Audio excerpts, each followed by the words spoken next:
Welcome to another video on the Temple Mount location. If you haven't seen the previous episode, I highly recommend that you do. In the first episode, I discussed the understanding of the term Zion, and that it is not synonymous with the city of David in the Bible. I also examined the location of Mount Moriah according to the biblical record. Therefore, make sure you watch the first episode, because it serves as a good foundation for the things I will share in this episode. I will leave a link in the description below for you to access it quickly. In this video, I will present a short presentation on Josephus, who is an important source on Jerusalem in the 1st century. I will look at the claim that Jerusalem hosted a Roman legion on the Temple Mount. I will discuss the water supply on the Temple Mount and respond to the claim by certain Christians who quote Jesus' words as a proof that the Temple Mount cannot be the location of the temple. So let's start our investigation.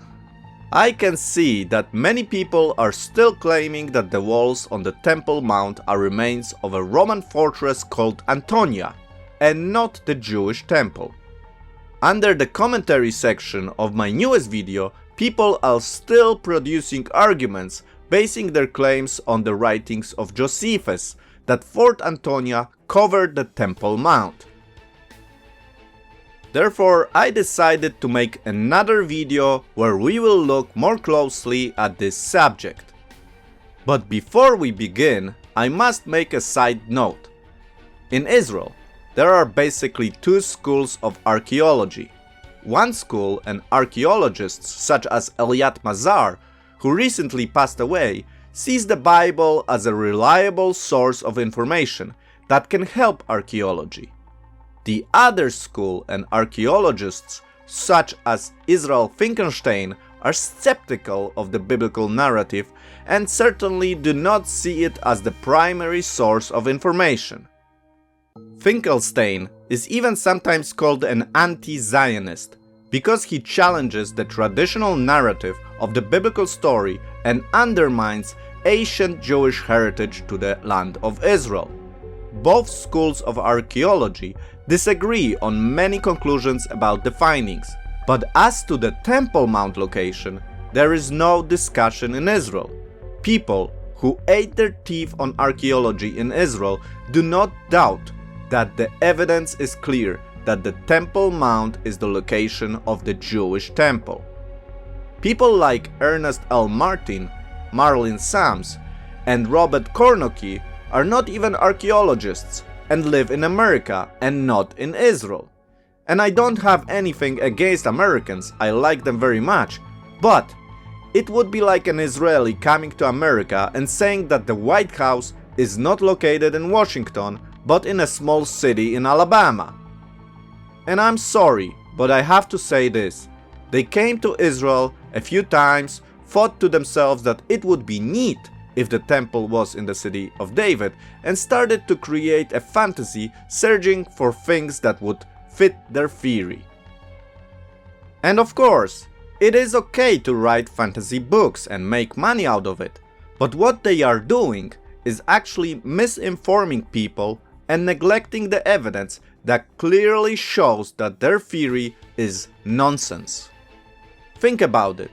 They are also saying that millions of Jews who are masters of recording history did not preserve the actual location of the temple. Please remember, the Jewish people recorded the events of the Bible that most Christians use today. Are they saying that Jewish people did not tell their children where the temple was located and simply forgotten the most important building to their faith? Or maybe it is a Jewish conspiracy. It is a dangerous road once you start to accept arguments such as the ones presented by Ernest L. Martin. And believe me, for the Jewish people, it would be convenient if the temple was in the city of David, but they would have to accept a lie. Archaeology, Jewish memory, geography, and common sense all agree that the Jewish temple was on the Temple Mount. Nevertheless, we will look at the claims of this theory and examine the evidence we have. Before we begin, do not forget to subscribe to this channel to receive information about new episodes. So let's begin. In this episode, we will be referring to Josephus many times, as he is often quoted by the proponents of the Fort Antonia on the Temple Mount theory. It is necessary, therefore, to give a quick introduction to Josephus and his writings. As to the information on Josephus, I will be quoting a lot of information that can be found in a paper written by Eric D. Huntsman entitled "The Reliability of Josephus, Can He Be Trusted?" I provide a link in the description to this paper if you would like to read it in more detail. And from the beginning, I want to stress that I do not provide this information to discredit Josephus. But as with everything, we should test the written materials with the evidence we find in the ground. So let's meet Josephus. Josephus Flavius' original name was Joseph ben Matthias Hakohen. He was born in AD 37 to an aristocratic family of priestly lineage. His native language was Aramaic, although Josephus was educated in Greek literature and was comfortable with the Hellenistic culture that then dominated the Eastern Mediterranean. When he finally wrote the works that immortalized him, he had, through some surprising turns of events, became a Roman citizen and had taken the name Flavius Josephus. An awareness of Josephus' multicultural background is essential to understand his extant writings like the Jewish War and Jewish Antiquities, which we will examine in this episode. Even though Josephus' writings are an incredible source of information about the ancient past, we must realize that he was not flawless. If we examine Josephus' writings in more detail, we will see that he was sometimes inaccurate, sometimes mysterious, prone to tangents, and even sloppy in his writing. The difficulty of working in a second language and the author's own personality might explain some of those failings. To the sophisticated reading audiences of Greece and Rome, rhetoric was as important as accuracy. It was a truism that history was nothing but rhetoric, meaning that the authors tried to persuade their audiences that what the authors thought happened, or even what they thought should have happened actually occurred. Hence, in the famous episode before the fall of Masada to the Romans, Josephus composed an elaborate philosophical treatise for the rebel leader Eleazar. Josephus was not present to hear what speech, if any, Eleazar actually gave, neither were the Roman troops, nor for that matter were the Masada survivors, who by this time had safely hidden in the cistern. The speech, like other Josephus works, is a creation, and while it contains views that Eleazar might have shared, it nonetheless belongs to Josephus. We must also remember that when Josephus describes the fall of Jerusalem, he is working for the Roman Emperor Titus and must present events that would favor his master in command. Even when Josephus included questionable actions of the Roman ruler, such as the Roman burning of the temple, he modified them.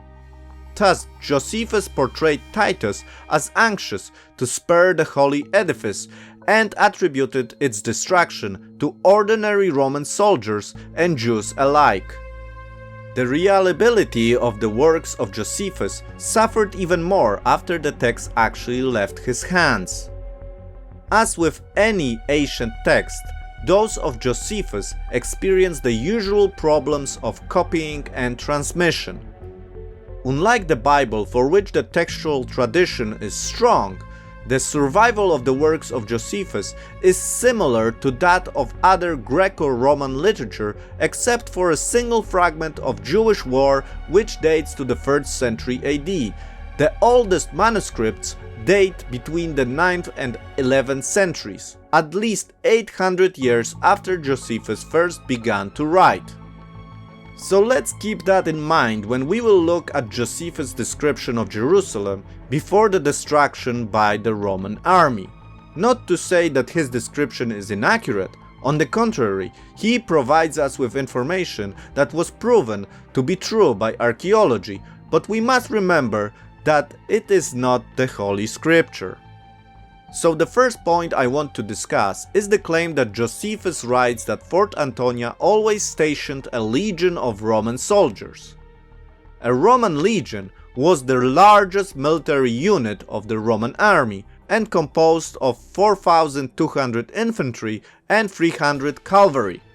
And so the proponents of Fort Antonia on the Temple Mount say that it is a clear sign showing that the Temple Mount had to be a Roman fort, because only a space that large could hold a Roman fort with a legion of Roman soldiers.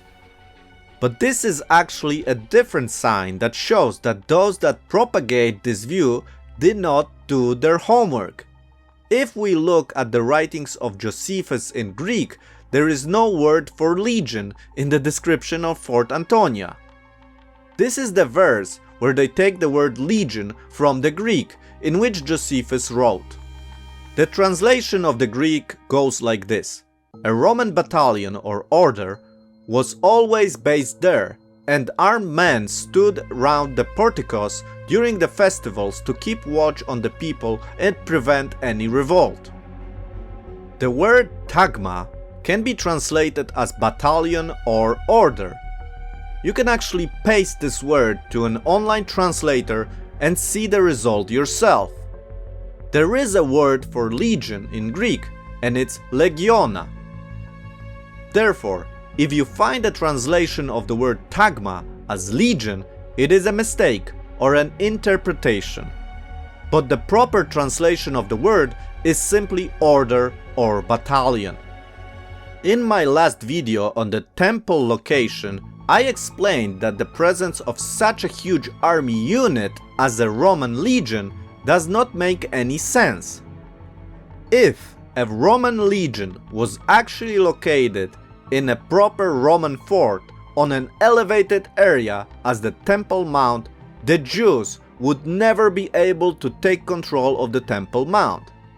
Remember, we are talking about the best trained military unit in the ancient world. A legion was a war machine feared by all the armies of the world.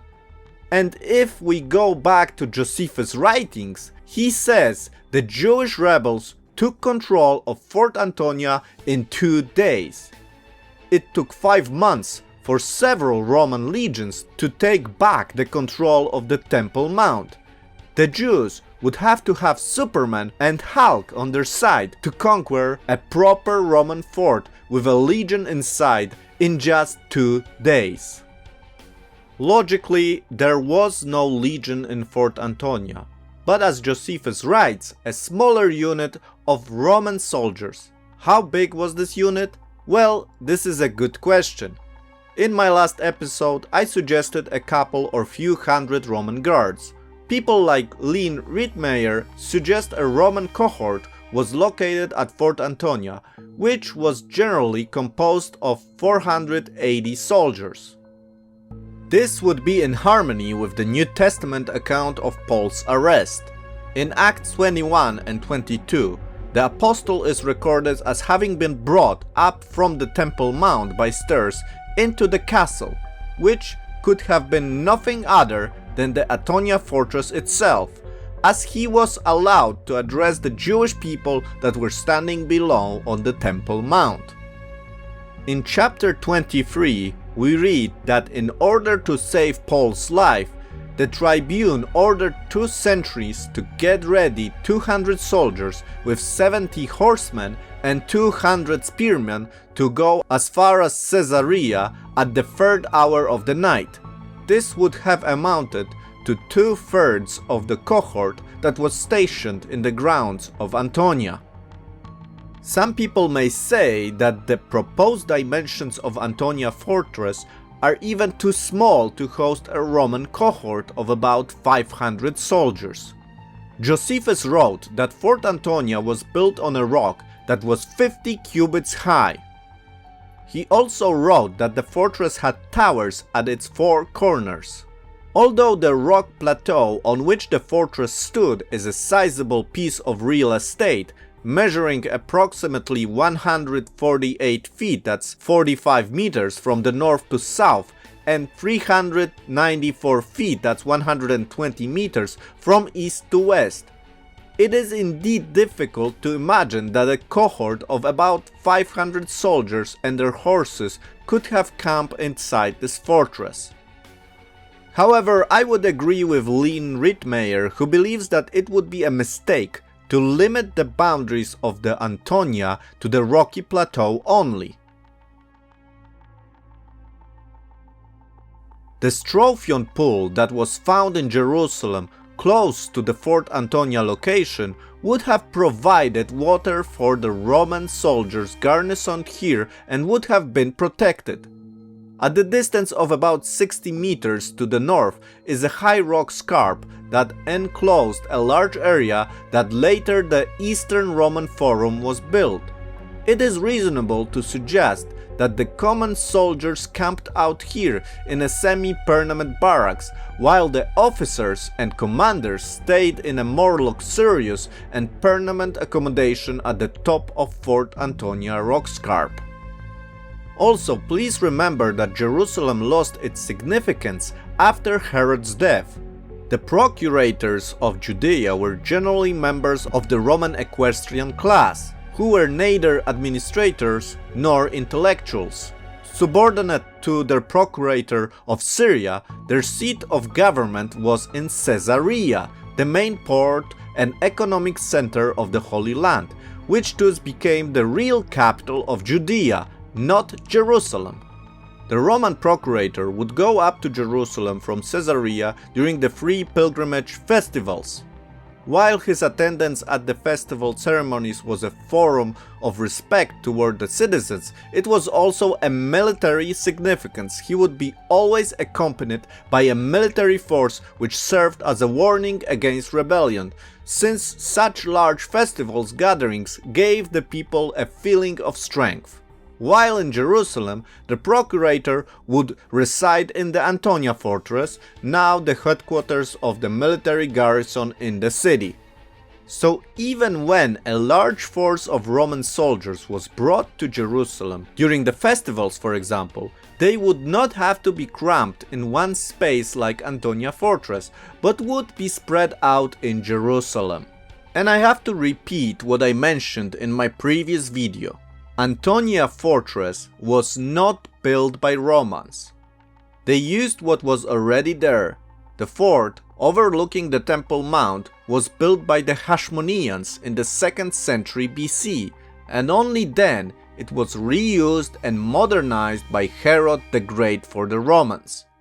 Archaeology confirms that Herodian masonry has been found under the modern structures. And my question would be, why would the Jews build a fortress after a typical Roman fort?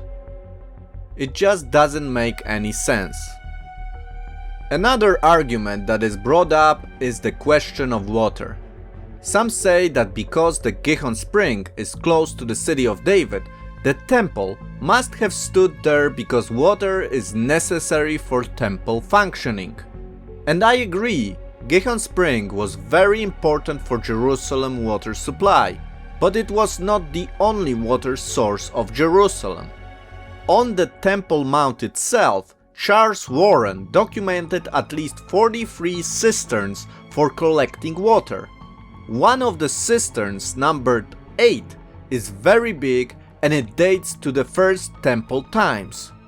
So, if there was nothing on the Temple Mount in the time of Solomon, as Martin and those that follow him claim, why would they bother to create such a huge cistern on the Temple Mount? This cistern is very similar to ancient cisterns found in Beersheba and Bet Shemesh, but it is much bigger.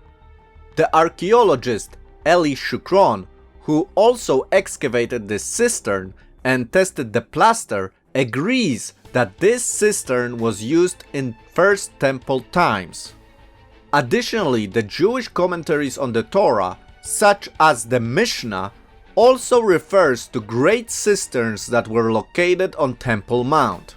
Okay, but some of you may heard this idea that this is rainwater, but living water was needed.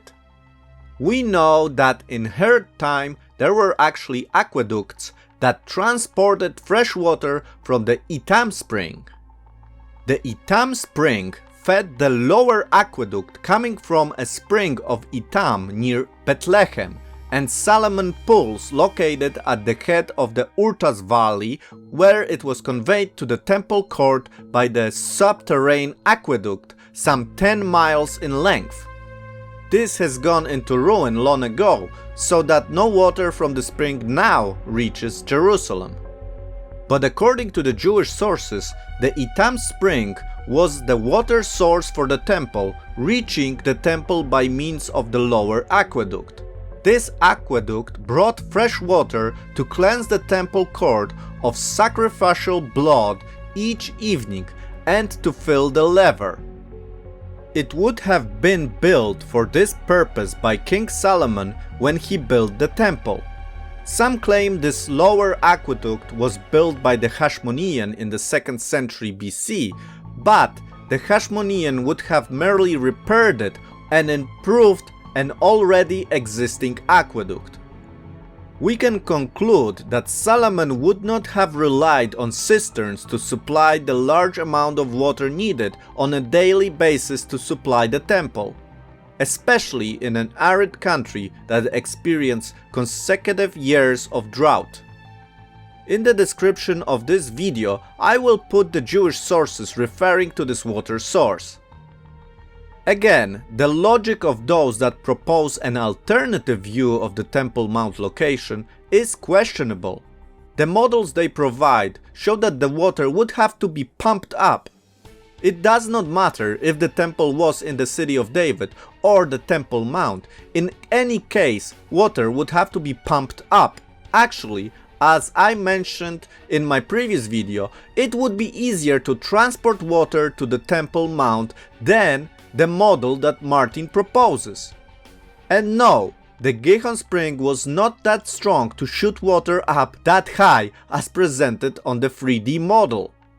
Martin and his followers worry about the water for the temple sacrifices, but they don't worry about the space needed to perform those sacrifices. Remember, thousands of sacrifices would be performed during biblical feasts.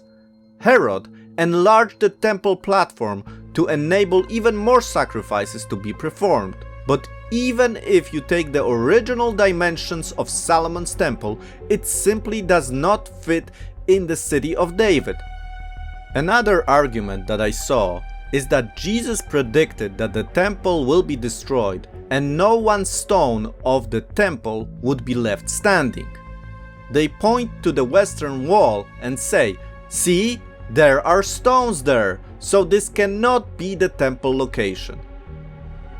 Again, this only shows a lack of understanding of what we are looking at. There is nothing left from the temple, and actually, if you go up the Temple Mount, you can see trees planted on the Temple Mount. As the prophet Micah writes, Zion will be plowed like a field, Jerusalem will become a heap of rubble, the Temple Hill a mound overgrown with thickets. This is something we can see today on the Temple Mount. Here you can actually see a tractor plowing the ground on the Temple Mount. The stones that you can see today, for example the stones of the Western Wall, are not part of the temple, but are stones that are left over from a huge supportive structure built by Herod the Great. If you visit Jerusalem in the future, go to the Western Tunnels tour. There you can see how big the stones were used to expand this massive structure. The biggest stones weighed hundreds of tons. The Roman soldiers destroyed what they could, but to get rid of those massive stones, you would need explosives or hulk. By the way, the stones resemble a Herodian style. The Romans would not bother to build with such massive stones in a place that they didn't even care about that much. Jerusalem for them at that time was just a province that did not matter that much. As I mentioned, Caesarea was the main city for the Romans. On the contrary, Herod the Great cared a lot about his reputation in Jerusalem, and he is known to build crazy projects where he used brilliant engineers to create unbelievable structures. After all, Herod is the one that built a palace on a steep hill in the middle of the desert and a massive harbor city in Caesarea, where he also used massive stones and placed them precisely on each other in the middle of the sea. And it is said that the temple in Jerusalem was his greatest project. There are a lot of other arguments for the temple being on the Temple Mount. For example, all the gates about which Josephus writes that led to the temple were found around the Temple Mount. I made a video about those gates. If you want to see this, I will put a link in the description. Anyways, this video is becoming really long now, so I will probably end now and leave other arguments for another video. As always, I encourage you to comment on this video. Let me know what you think. You can also subscribe to this channel to stay informed about the next monthly episodes on Jerusalem's history. You can also support me by clicking on the join button on my channel main page. This will certainly help me to improve and create more presentations. Have a great day and see you soon!